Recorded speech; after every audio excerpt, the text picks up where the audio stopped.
Hello students, my self Preeti, assistant professor of psychology, कन्या महाविद्यालय खरखोता। Last video में हमने किया था फॉरगेटिंग होती गया है और उसके कौन से फैक्टर हैं जो उसको अफेक्ट करते हैं।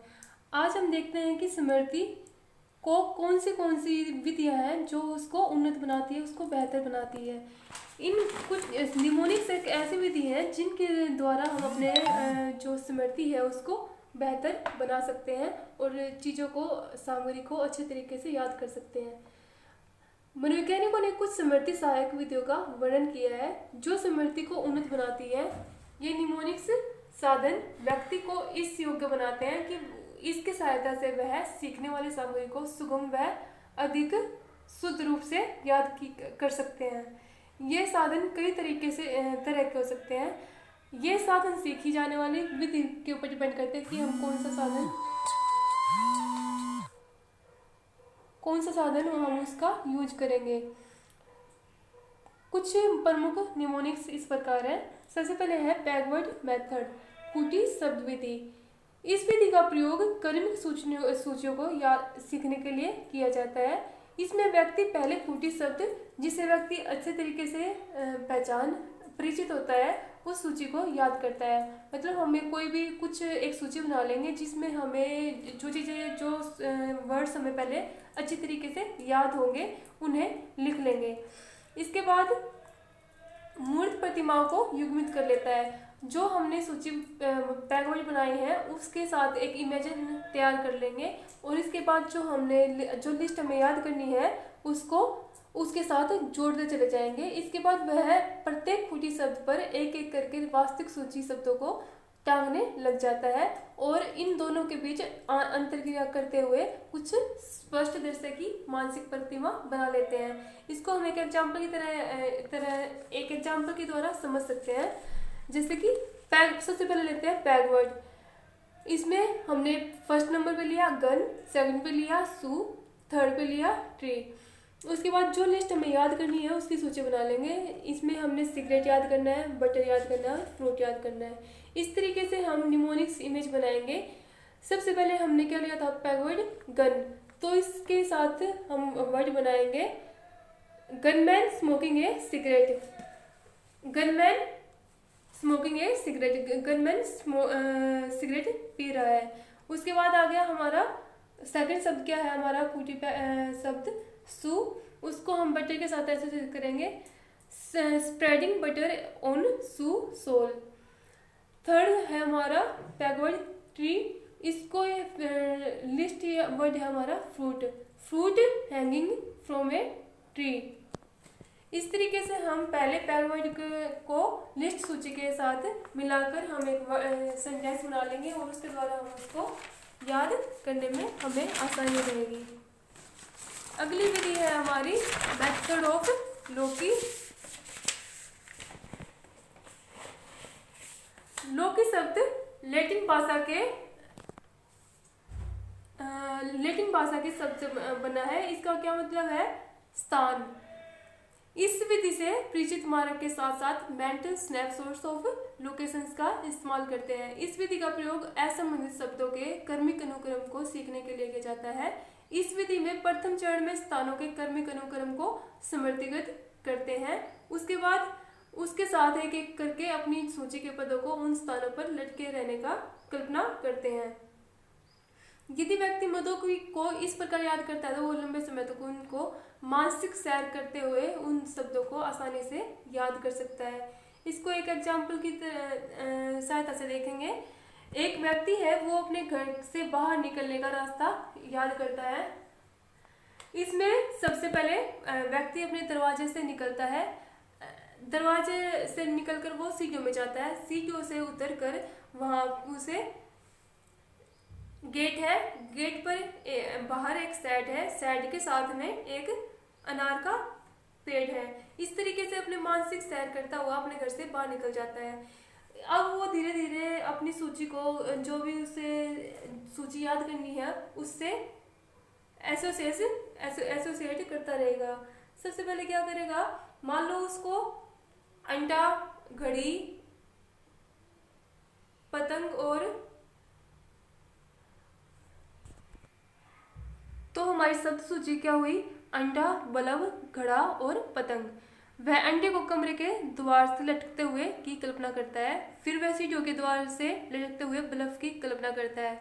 उसके बाद वह बाहर निकलता है, वहाँ पे सेट के नीचे घड़ी के उपस्थिति होने की कल्पना करता है। उसके बाद अनार के पेड़ पे अटके हुए पतंग की मानसिक प्रतिमा बनाता है। यदि व्यक्ति मुद्दों को इस प्रकार एक बार स्मृतिगत कर लेता है तो उसको मानसिक सैर करते हुए सारी सूची को आराम से याद कर सकता है। इस तरीके से हम इस विधि का यूज कर सकते हैं। आगे हमारी कीवर्ड मेथड। कीवर्ड मेथड क्या होता है? इस विधि का प्रयोग विदेशी भाषाओं को सीखने के लिए करते हैं। इसमें हम कुछ कीवर्ड खोज लेते हैं। हमें कोई भी चीज़ याद करनी है, कोई भी सामग्री याद करनी है, उसमें से कुछ कीवर्ड खोज लेंगे, उससे संबंधित ब्रेन में एक इमेज बना लेते हैं। जैसे कि डक को स्पेनिश में पातो कहा जाता है, इसमें हम कीवर्ड पोट कर लेंगे। डक पोट के अंदर घूम रही है, इस तरीके से इमेज बना लेंगे। जैसे कि पातो शब्द याद करना है हमें, तो हम क्या इमेज बनाएंगे कि जो डक है वो पोट में के अंदर घूम रही है। इस तरीके से जैसे ही हमारे दिमाग में पोट शब्द हमारे सामने टक शब्द आएगा तो हमारे दिमाग में पोट शब्द आएगा, उसके द्वारा हम उसको सीख लेंगे। आगे आ गया हमारा कॉन्टेक्स्ट, संदर्भ। यह एक महत्वपूर्ण पुनः प्राप्ति संकेत है। व्यक्ति उस संदर्भ का प्रयोग करके जिससे सीखने की क्रिया संपन्न हुई हो, स्मृति को उन्नत बना सकता है। मतलब कि हम जिस संदर्भ में सीखते हैं, अगर उसी संदर्भ में रिकॉल भी करते हैं तो वो हमारा रिकॉल बेहतर होगा। इसको एक एग्जाम्पल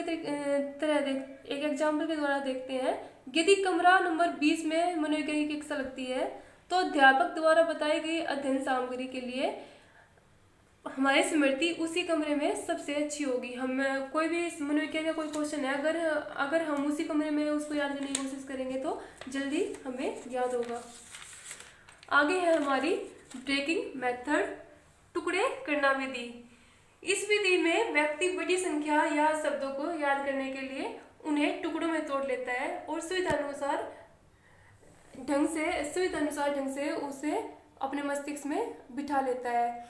कई बार जब हम किसी भी चीज़ को याद करते हैं तो उसको टुकड़ों में तोड़ के, जैसे कि मोबाइल नंबर याद करना है तो 10 डिजिट का एक साथ याद ना करके हम 3 टुकड़ों में उसको याद कर सकते हैं। इस तरीके से हम उसे आसानी से याद रख सकते हैं। आगे हमारी इलेबोरेशन मेथड। अगर किसी सामग्री को अधिक विस्तार करके करेंगे तो उतना अधिक अच्छे से याद कर सकते हैं। अगर हमने कोई भी चीज़ याद करनी है, जितना अधिक उसका विस्तार करके उसको अपने ब्रेन में बिठाएंगे उससे उतना ही हमारी मेमोरी अच्छी होगी। आगे आ गया हमारा ऑर्गेनाइजेशन, संगठन। जब व्यक्ति को अधिक मात्रा में सामग्री को सीखना होता है तो उसके लिए सूचनाओं का परस्पर संगठित करना आवश्यक होता है। इसके लिए हिरार्किकल ट्री का निर्माण करते हैं। हमें कुछ भी डायग्राम याद करना है, कुछ भी याद करना है तो उसको एक हमें हिरार्किकल फॉर्म में याद कर सकते हैं। जैसे मेमोरी का पूरा स्ट्रक्चर याद करने के लिए हम क्या करेंगे, मेमोरी के सबसे पहले 3 पार्ट बना देंगे, जैसे कि sensory memory, short term memory और लॉन्ग टर्म मेमोरी। इसी तरीके से शॉर्ट टर्म मेमोरी और LTM के लॉन्ग टर्म मेमोरी के 3 स्टेजेज हैं, जो अवस्थाएं हैं। सबसे पहले है एनकोडिंग, स्टोरेज और रिट्रीवल।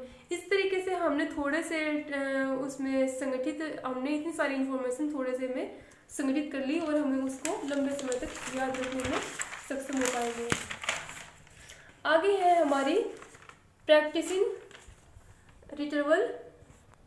जिस सामग्री को सीखना है, अगर उसके बारे में एक बार अध्ययन करने के बाद उसे अपने मन में दोहराकर तथा जहाँ समझ नहीं आ रही है उसे दोबारा समझकर लंबे समय तक याद कर सकते हैं। मतलब हमने कोई चीज़ याद की, उसको अपने मन रिकॉल करने की कोशिश करेंगे और ये देखेंगे कि हम कहाँ भूल रहे हैं। उसके बाद जब जहाँ पे हमारी गलती हो रही है उसको हम दोबारा समझकर फिर से उसे रिकॉल करने की कोशिश करेंगे।